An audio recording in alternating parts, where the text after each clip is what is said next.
ونعوذ بالله من شرور أنفسنا ومن سيئات أعمالنا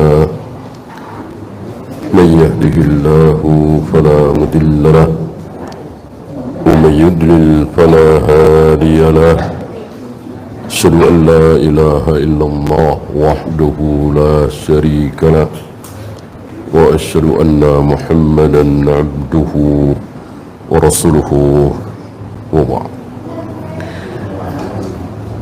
9 perbedaan antara beliau dengan Syekhul Islam sudah selesai. Kita masuk di muqaddimah.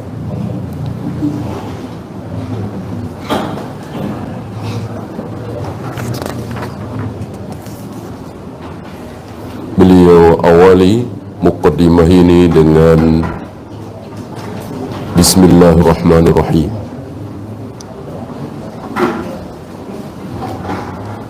Mengikuti Al-Quran. Kalimat pertama dalam Al-Quran adalah Bismillahirrahmanirrahim. Bahkan sebagian a'immah mengatakan Bismillahirrahmanirrahim adalah ayat pertama dari surat apa? Surat apa saja? Ya, Al-Fatihah jelas. Ayat pertama surat Al-Baqarah apa? Bismillahirrahmanirrahim. Ayat pertama dari surah Ali Imran apa? Bismillahirrahmanirrahim. Ayat pertama dari surah An-Nisa apa? Bismillahirrahmanirrahim. Kecuali At-Taubah atau Al-Bara'ah. Tidak disunahkan membaca Bismillahirrahmanirrahim ketika kita akan mulai membaca At-Taubah atau Al-Bara'ah. Oleh karena itu, sebagian ulama berpendapat Al-Anfal dengan At-Taubah itu satu surat. Ini pendapatnya. Oleh karena itu, ketika kita salat membaca pertengahan surat Al-Baqarah misalnya, An-Nisa misalnya, Ali Imran misalnya, apakah disunahkan baca Bismillahirrahmanirrahim? Tentu tidak. Tidak. Bismillahirrahmanirrahim itu ayat pertama dari semua surat. Dan tertulis kan? Ditulis di mushaf yang diawali dengan sempurnanya mushaf Utsmani, tertulis Bismillahirrahmanirrahim baru Alif Lam Mim. Bismillahirrahmanirrahim baru Yasin. Bismillahirrahmanirrahim baru Alif Lam Ra, dan begitu seterusnya.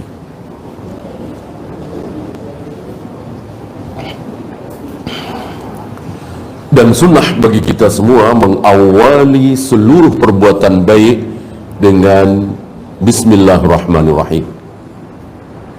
Kullu amrin tibalin la yubda'u bihi bi bismillah wa huwa aqta. Setiap amal kebaikan kok tidak diawali dengan bismillah atau Bismillahirrahmanirrahim, maka terputus kebaikannya, terputus. Maka seluruh kebaikan yang kita lakukan kita awali dengan Bismillahirrahmanirrahim, kecuali yang Nabi contohkan tidak dengan Bismillahirrahmanirrahim. Apa? Salat, azan, qomat. Tidak ada contoh dari Nabi sebelum azan, sebelum qomat Bismillahirrahmanirrahim. Tidak ada contoh dari Nabi sebelum salat Bismillah atau Bismillahirrahmanirrahim. Ya. Ini umumnya ibadah mahdhah. Ya. Yang ghairu mahdhah, mau makan, mau minum, mau kerja, hidupin mesin, nyelah motor dan seterusnya, ini yang masuk dalam kullu amrin dibalin. Ya, Masalah selanjutnya, bismillah apa bismillahirrahmanirrahim? Jawabnya, tergantung Nabi mencontohkan apa. Ketika Nabi mencontohkan bismillah, maka kita ikuti beliau, karena yang beliau contohkan pasti yang terbaik. Seperti mau makan, mau minum, mau wudu sambil menyela-nyela jari, tidak ada riwayat dari Nabi beliau membaca Ar-Rahman Ar-Rahim. Beliau hanya membaca bismillah. Bismillah. Maka yang beliau contohkan tentu yang terbaik, ya, karena beliau lebih tahu dari kita semua, lebih alim dari kita semua, lebih benar dari kita semua, lebih pas sesuai dengan kehendak Allah dari kita semua. Maka walaupun secara ra'yu kita sepakat namanya bismillahirrahmanirrahim tentu lebih baik dari bismillah, ra'yu kita buang, pendapat kita buang, kita kubur dalam-dalam, karena sudah ada dalil, contoh dari Nabi, sabda dari Nabi. Beginilah umat Muhammad sallallahu alaihi wasallam berhadapan dengan beliau, tawaduk kita rendahkan diri kita. Jangan seperti orang Mu'tazilah, Qadariyah, Ahlul Kalam, menyombongkan diri. Ya, ini kan lebih baik, ini kan lebih bagus. Ya memang Nabi seperti itu, tapi apa salahnya kita seperti ini? Kan lebih baik ini, lebih bagus. Ini sombong di hadapan Nabi sallallahu alaihi wasallam. Ahlu sunnah tidak seperti itu. Kaum salaf tidak seperti itu, merendahkan diri serendah-rendahnya di hadapan Nabi sallallahu alaihi wasallam, karena beliau yang paling benar. Beliau yang paling pas pengamalan agama ini.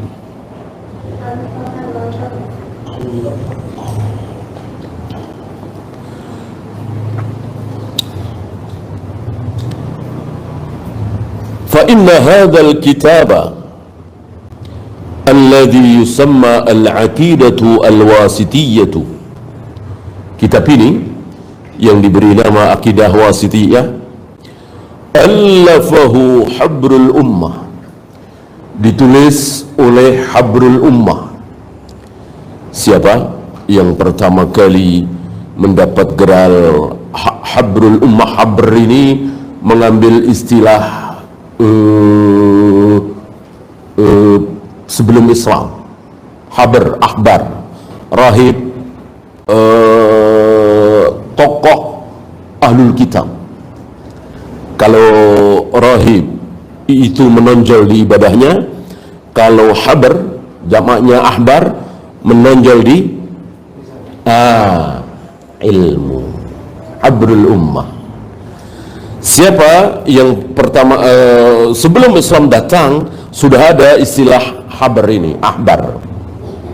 Nah, begitu Islam datang dan Nabi berdakwah, kemudian Nabi wafat, ada istilah habrul ummah. Habrnya ulama ini, habr dari kata hibar, tinta. Karena ulama orang yang berilmu akrab dengan tinta, tulisan.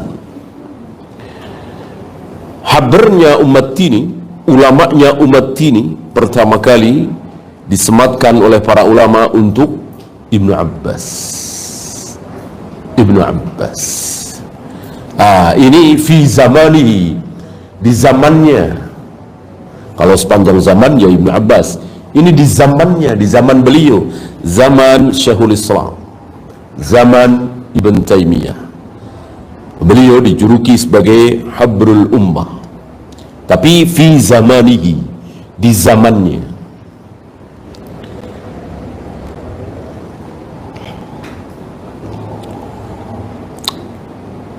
Abul Abbas, kunyah beliau Abul Abbas, padahal beliau tidak punya Abbas, tidak punya anak bernama Abbas, karena beliau memang belum pernah menikah. Sampai beliau wafat, beliau tidak sempat menikah, otomatis tidak punya anak bernama Abbas, tapi beliau berkunyah Abul Abbas. Dan ini banyak, seperti Aisyah tidak punya anak bernama Abdullah, Tapi Aisyah berkunyah Ummu Abdillah, ibunya Abdullah, padahal tidak punya anak. Ya, mengambil dari keponakannya, anaknya Asma, Abdullah bin Zubair. Zubair suaminya Asma. Abul Abbas, dan ini banyak sekali ya, ada yang mengambil keponakan, ada yang memang dari kecil, ya.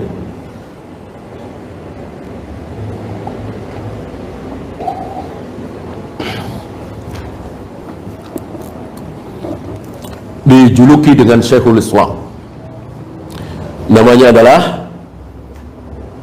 siapa? Syekhul Islam Ibn Taimiyah, namanya adalah Ahmad, ya. Ahmad doang? Iya, Ahmad doang. Ya. Nama panjangnya apa? Ya nggak ada. Nabi Ibrahim nama panjangannya apa? Ya, nggak ada Nabi Ibrahim. Nabi Ismail kepanjangannya siapa? Nggak ada. Ibrahim, Ismail, Ishak, Yakub, Adam, Idris, Nuh, Saleh, semuanya ya satu nama. Sama dengan para sahabat, Umar, Utsman, Ali, Zubair, Talha, satu nama. Ya. Maka kalau kita mau mengikuti para nabi, para rasul, para sahabat, berikan nama kepada anak kita, cucu kita, satu nama.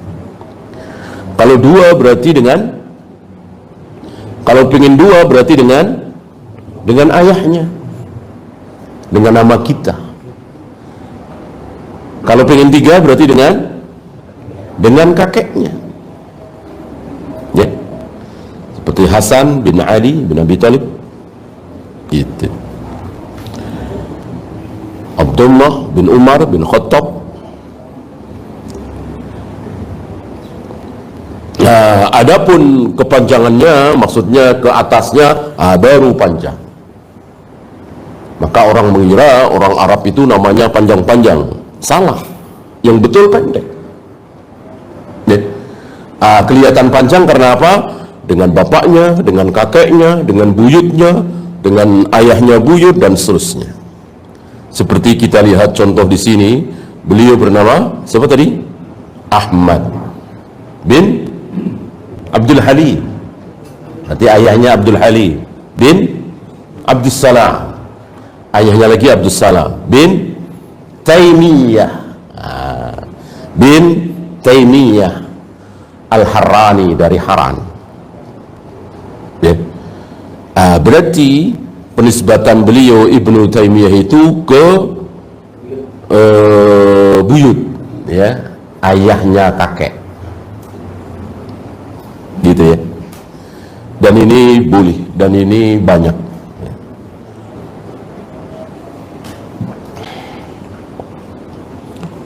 Dan inilah salah satu sunnah, ya, yang insya Allah sampai hari ini masih dipertahankan oleh bangsa Arab. Kalau antum kenal teman orang Arab, tanyakan kakeknya namanya siapa, buyutnya namanya siapa, ayah buyutnya namanya siapa, kakek buyutnya namanya siapa, biasanya tahu, rata-rata tahu, diajari, dikasih tahu oleh ayahnya, ya. Kita sampai buyut aja kadang-kadang udah gelap, ya. Kadang-kadang kakeknya namanya siapa, nggak tahu, ya. Nggak ketemu, atau kalau toh ketemu yang manggilnya kakek-kakek aja, gitu, nggak tahu kakek pokoknya, atau siapa mbah atau siapa, ya. Ini salah satu sunnah, salah satu sunnah. Dan ini sebelum Islam datang, Abu Bakar yang terkenal mahir di sini, ya.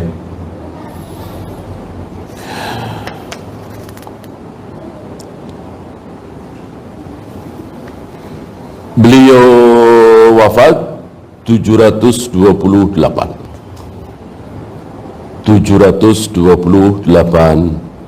Hijrah.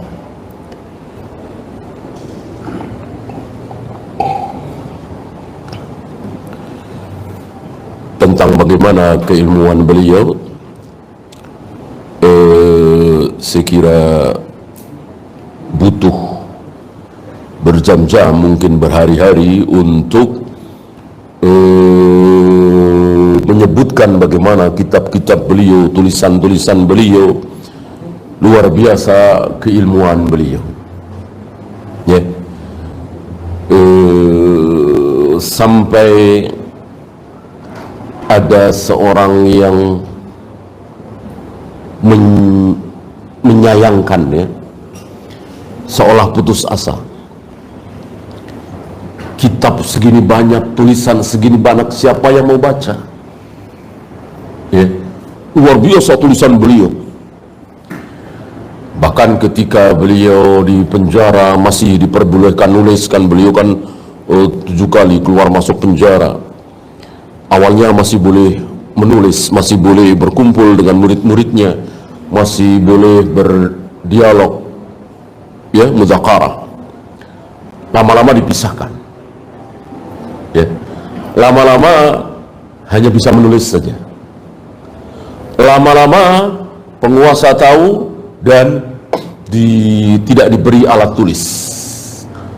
Disitulah beliau menghabiskan waktu untuk membaca Al-Quran. Udah nggak bisa nulis lagi, kan sampai wafat beliau di penjara, ya. Nah, ketika awal-awal beliau masih bisa menulis, maka beliau minta tolong pada sebagian muridnya yang menjenguk beliau untuk mengirimkan kitab, ya. Bawakan kitab anu, bawakan kitab anu, bawakan kitab anu. Biasanya minta tolong kepada Al-Mizzi sezaman. Al-Mizzi ini mertua dari Ibnu Katsir.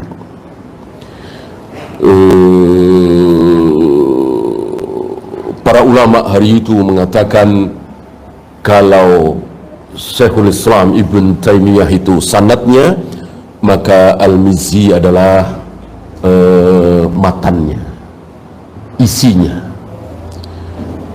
Nah, beliau sering berpesan, kalau tidak tahu kitab ini tanyakan kepada Al-Mizzi, ya. Sampai bertumpuk-tumpuk yang beliau tulis, sampai salah satu muridnya, kalau tidak salah Ibnu Abdul Hadi,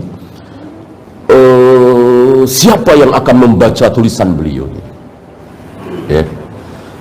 Lalu beliau atau teman beliau bersumpah, wallahi, kelak pasti akan ada yang akan membaca kitab-kitab beliau. Hari itu boro-boro mendengar nama beliau kan sudah dijatuhkan sejatuh-jatuhnya, ditahdir setahdir-tahdirnya, ya, sebagai kelompok yang sesat, sebagai manusia yang sesat, menyimpang, meyakini bahwa Allah itu berwujud seperti manusia, ada tangannya 2, ada kakinya, ditambah-tambah lah, duduk begitu. Padahal kan beliau meyakini ayat-ayat Al-Quran bahwa Allah menciptakan Adam dengan kedua tangannya, Allah akan menggulung langit dengan tangan kanannya, Allah bersemayam di atas arsy, dan seterusnya dan seterusnya. Di zaman beliau luar biasa, syubhat itu luar biasa, sampai hampir-hampir mayoritas kaum muslimin berpendapat bahwa ahlu sunnah adalah Asy'ariyah. Saking dahsyatnya syubhat itu, ya. Bahwa ahlu sunnah itu kelompok terbenar di dalam Islam, betul mereka yakini. Tapi prakteknya mana? Contohnya siapa? Yaitu Asy'ariyah. Karena sudah mendunia Asy'ariyah hari itu, ya, mirip-mirip sekarang,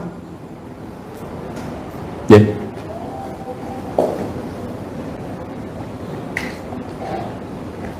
Maka ketika beliau tampil membawakan apa kata Nabi, apa kata Abu Bakar, apa kata para sahabat, apa kata tabi'in tentang Ar-Rahmanu 'alal arsy istawa, tentang ma mana'aka an tasjuda lima khalaqtu bi yadayya was samawati matwiyatun bi yaminih, ini diartikan apa adanya, diimani apa adanya, gempar dunia, geger, dan meyakini, menuduh Syekhul Islam sebagai menyimpang, menyimpang dari 4 madhab, ya. Dengan sebab khusus beliau berani menyalahi 4 imam madhab. Ciri-ciri ulama begitu, berani melawan siapapun asal punya hujah, berani. Yang tidak berani melawan Nabi sallallahu alaihi wasallam. Kan 4 imam madhab sepakat talak 3 yang dijatuhkan sekaligus, jatuh talak 3, sepakat. Beliau mengatakan tidak, jatuh talak 1, gempar. Rupanya ini yang menjadikan para penguasa terus didesak oleh para ulama hari itu untuk memenjarakan Syekhul Islam. Kemarin-kemarin sudah banyak selentingan, desakan, ya. Ini yang terakhir nih, yang sebab-sebab khusus. Akhirnya beliau dijebloskan ke penjara, dan masih banyak lagi, kan keluar masuk.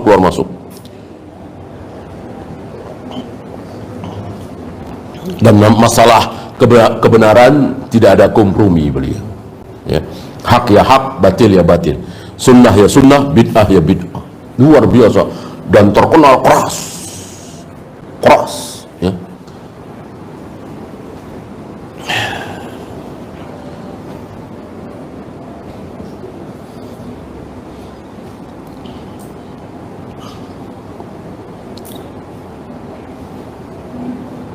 Allati yushkaru 'alaiha wallati narju minallahi lahu al-mathubata 'alaiha. Wajib kita bersyukur kepada Allah, dan kita berharap beliau mendapatkan pahala dari Allah fid difa'i 'anil haq, di mana beliau membela kebenaran ini, wa muhajamati ahlil batil, dan membela dan menyerang ahlul batil. Kalau yang lain dia cari selamat, ya, walaupun menyelisihi tapi cukup dalam hati. Beliau tidak, beliau ucapkan, beliau teriakkan dengan lantang, dengan keras. Ma ya'lamuhu kullu man tatabba'a kutubahu wa sabaraha. Siapapun yang mengetahui, siapapun yang mendalami kitab-kitab beliau, memutolaah tulisan-tulisan beliau, pasti tahu akan hal ini. Betapa kerasnya beliau, betapa tegasnya beliau, ya. Maka akhirnya beliau mendapatkan musuh yang luar biasa, dan penerus beliau selang beberapa abad muncul Syekhul Imam Syekh Muhammad bin Abdul Wahab. Hanya nasibnya berbeda. Kalau beliau dimusuhi oleh penguasa, tapi Syekh Muhammad bin Abdul Wahab ditopang oleh penguasa, dibantu oleh penguasa. Muhammad bin Su'ud yang mendirikan kerajaan Saudi.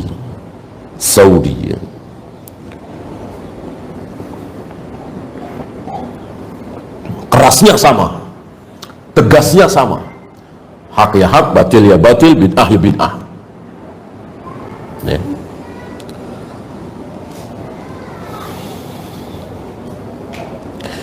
Wal haqiqatu annahu min ni'amillahi ala hadhihi al-ummah. Pada hakikatnya beliau merupakan nikmat besar atas umat ini, nikmat yang luar biasa. Dan betul, sumpah salah satu murid beliau terbukti. Setidaknya mulai dari Syekh Muhammad bin Abdul Wahab, demi Allah tulisan-tulisan beliau nanti akan dibaca oleh kaum muslimin, ya. Ini mirip-mirip sumpahnya Anas bin Nadar ketika detik-detik menjelang adik perempuannya. Anas bin Nadar ini sayang sekali dengan adik perempuannya, tapi adik perempuannya itu mematahkan gigi seorang budak, wanita budak. Sebagai kisos kan, harus dipatahkan. awalnya Anas bin Nadhr datang kepada Nabi SAW, barangkali bisa diganti denda. Karena yang bersangkutan tidak mau menerima denda, Nabi tidak bisa berbuat apa-apa. Ya, karena Nabi dan pemimpin kaum muslimin siapapun tidak berhak memberikan grasi, istilah kita ya, atau amnesti atau apa. Tidak berhak meringankan hukuman. Kalau di kita kan berhak ya, di negeri-negeri ini berhak. Rasul tidak berani. Ya, sampai beliau bersumpah, seandainya Fatimah putriku mencuri, pasti akan aku potong tangannya. Tidak boleh beliau memberikan ampunan. Nah, akhirnya sudah dipatahkan, akan dipatahkan giginya adiknya Anas bin Nadhr ini. Nah, kurang beberapa menit barangkali Anas bin Nadhr bersumpah, wallahi demi Allah, gigi adikku tidak akan dipatahkan. Tiba-tiba yang bersangkutan memaafkan. Ya, ini terkenal dalam ilmu, masuk dalam kategori akidah ini ya, karena keyakinan, bukan sekedar fikih lagi. Ibrarul muqsim, mengabulkan orang yang bersumpah.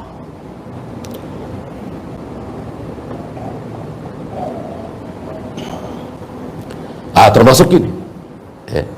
Karena saking yakinnya bahwa pertolongan Allah akan datang, dia berani bersumpah, demi Allah,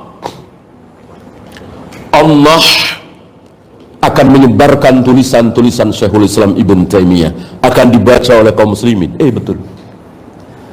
Hari ini hampir semua kitab beliau sudah diterbitkan. Ya, mungkin satu dua yang masih maktutot, manuskrip. Sebagian besar sudah diterbitkan. Salah satunya yang sedang kita nikmati ini bersama Syekh Utsaimin. Ya. Maka jika antum punya keyakinan yang kokoh terhadap Allah, terhadap sesuatu, antum boleh bersumpah. Ambil contoh misalnya antum bikin panitia pembangunan masjid atau pesantren, sudah hampir 12 tahun gak jadi-jadi ya, dana yang terkumpul cuman nggak sampai 30 juta padahal butuh ratusan juta. Kemudian pada berembuk, udah kita batalkan saja, udah kita bubarkan aja panitia ya. Antum merasa sikoh sekali bahwa Allah pasti menolong ya.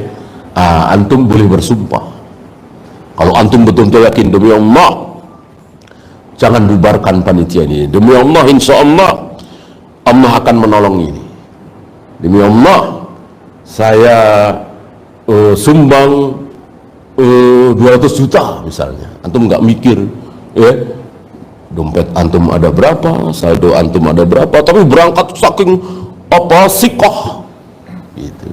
Istilah orang sekarang ya, emosional gitu, tapi dalam yang hak. Udah bersumpah, baru buka dompet, lihat tabungan, lihat saldo, ternyata cuman 15 juta. Antum sudah bersumpah 200 juta. Ini sunnah bagi yang lain untuk ibrarul muqsim, membantu. Kamu udah sumpah kan? Gitu.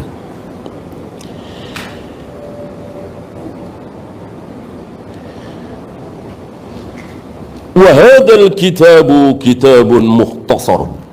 Kitab ini ringkas. Ya. Ini kan setebal ini, 2 kali ini kan syarah. Matanya kan ringkas sekali. Paling berapa lembar? Dan kitab akidah memang rata-rata tipis. Beda dengan kitab fikih, Al-Muhalla, Majmu' Syarah Muhadzab, tebal-tebal. Atau syarah hadis ya. Adapun kitab akidah tipis, kan isinya nggak banyak. Ya.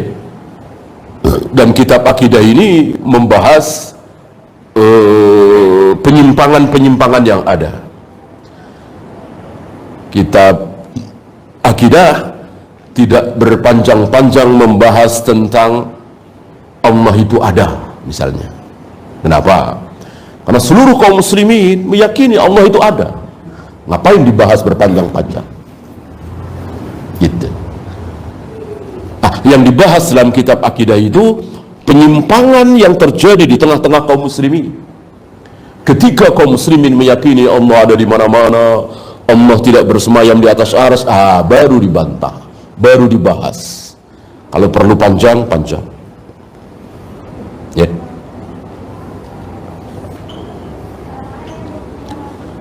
Yusamma al-aqidatu al-wasitiyyatu, aqidah wasitiyah, alafahu Syekhul Islam li'annahu hadara ilaihi rajulun min qudati wasit.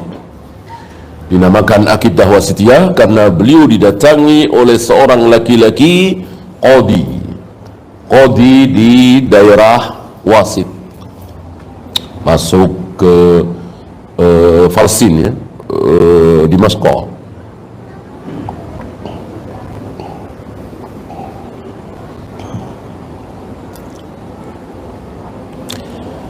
Syaka ilaihi ma kana an-nasu yu'anuna min al-madhahibi al-munharifati. Qadi Wasit ini datang kepada Syekhul Islam mengadukan betapa terjadi madhab-madhab yang menyimpang dalam masalah akidah.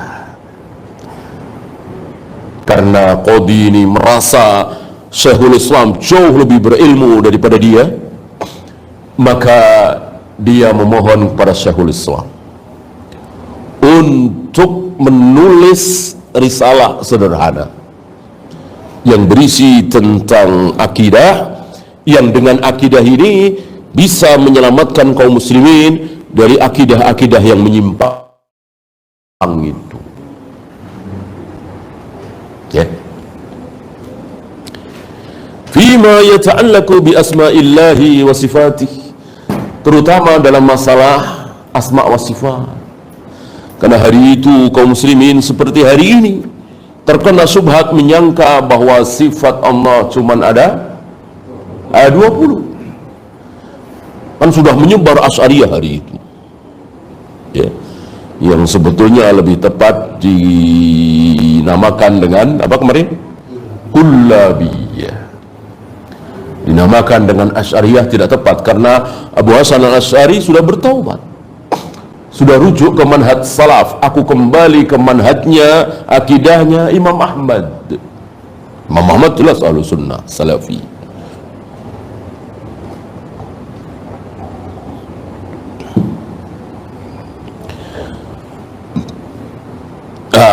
Termasuk nama-nama, karena banyak nama-nama Allah yang diselewengkan oleh sebagian kaum muslimin dari Asy'ariyah ini. Ya, salah satunya Al-Mutakallim. Al-Mutakallim. Adakah nama Allah Al-Mutakallim? Tidak ada. Bahwa Allah itu takallama, ya takallamu, berbicara, ya. Tapi Allah memiliki nama Al-Mutakallim, zat yang berbicara, tidak ada. Karena nama Allah itu tidak boleh ngarang. Nama Allah itu belum tentu sifat Allah itu belum tentu namanya. Sifat Allah takallum, berbicara, betul. Tapi bukan berarti bahwa Allah pasti mempunyai nama Al-Mutakallim, pembicara yang berbicara. Amin. Adapun nama Allah pasti sifatnya. Tidak ada nama Allah yang tidak mengandung sifat, atau istilah kita yang tidak ada artinya, gitulah. Kalau nama-nama manusia, nama nabi, nama rasul, nama sahabat kan rata-rata nggak ada artinya. Dari mulai Adam, Idris, Nuh, Hud, Ibrahim, Ismail, Zakaria, Ilyas, Ilyasa, Abu Bakar, Umar, Utsman, Zubair, Tolha, ada artinya apa tidak itu? Nggak ada artinya. nggak ada artinya. Memang nama itu tidak perlu ada artinya. Gitu. Kan para nabi, para rasul itu manusia-manusia termulia, otomatis namanya baik apa tidak baik? Tentu namanya baik. Ya, masuk manusia pilihan Allah kasih nama yang kurang baik. Gitu. Adapun ulama, kiai namanya kurang baik, ada nggak? Ada. Tapi para nabi, para rasul nggak ada namanya tidak baik. Sebaik-baik nama itu ya nama-nama para nabi, para rasul, Adam, Idris, Nuh, semua kan dari Allah ini. Bahkan ada beberapa yang disebut namanya padahal dia belum lahir. Ya Rasulullah sendiri, ya Isa, ya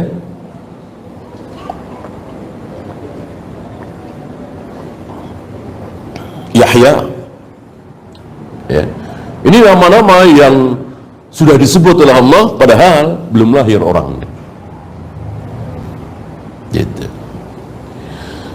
Nah, maka sunnah bagi kita memberikan nama kepada anak kita, cucu kita, nama-nama para nabi, para rasul, para sahabat yang nggak ada artinya. Gitu. Adapun Allah tidak begitu. Nama Allah ada artinya. Dari mulai Allah, Ar-Rahman, Ar-Rahim, Al-Malik, Al-Qudus, As-Salam, Al-Muhaimin dan seterusnya, semuanya mengandung arti. Dan artinya pasti apa? Pasti sifatnya.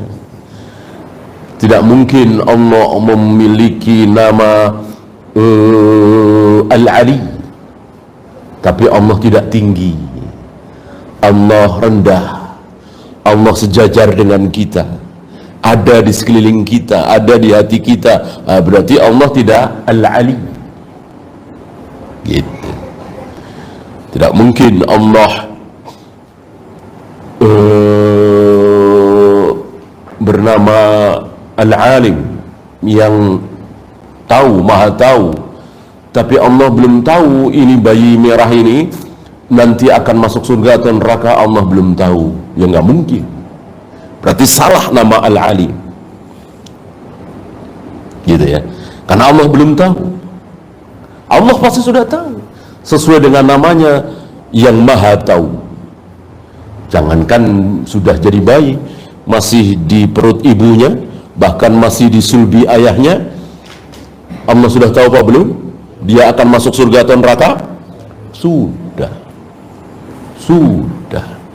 Dan dia masuk neraka karena apa? Allah tahu. Dia masuk neraka kekal apa tidak kekal? Allah tahu. Dia masuk ke neraka antrian keberapa? Allah tahu.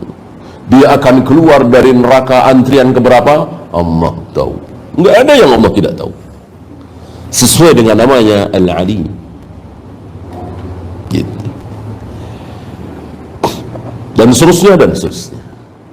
99 nama Allah pasti itu otomatis sifat Allah.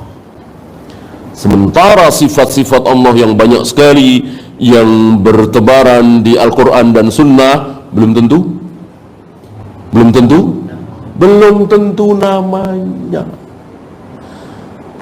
Ya, seperti Allah mempunyai sifat bersemayam di atas arsy, istawa yastawi. Apakah dengan demikian otomatis Allah memiliki nama Al-Mustawi, yang bersemayam, zat yang maha bersemayam? Nggak ada Al-Mustawi, ya. Dan begitu seterusnya. Nama Allah pasti sifatnya, sifat Allah belum tentu namanya. Ini Asy'ariyah, Qadariyah, Jahmiyah, Jabariyah keliru dalam hal ini, menyimpang dalam hal ini. Disinilah tampil Syekhul Islam membenarkan. Tapi karena subhat itu sudah berurat berakar, ya muncul tuduhan dari sana sini, ya, sampai dibilang keluar dari Islam, sesat dan seterusnya. Ya, hanya itu untuk malam ini. Tidak ada soal jawab, kita akhiri.